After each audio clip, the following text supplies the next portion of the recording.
నమస్తే అందరికీ. ఎంత పెద్ద సమస్య అయినా పరిష్కారం అవుతుంది ఒక సమయం సందర్భాలలో.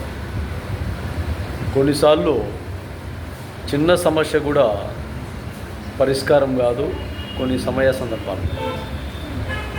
అలాంటివి కూడా పోలీస్ స్టేషన్కి వెళ్తున్నాయి, కోర్టుకి వెళ్తున్నాయి. మళ్ళీ ఈ తాలూకా కోర్టు, జిల్లా కోర్టు కాకుండా హైకోర్టుకి వెళ్తున్నాయి, సుప్రీంకోర్టు కూడా వెళ్తున్నాయి.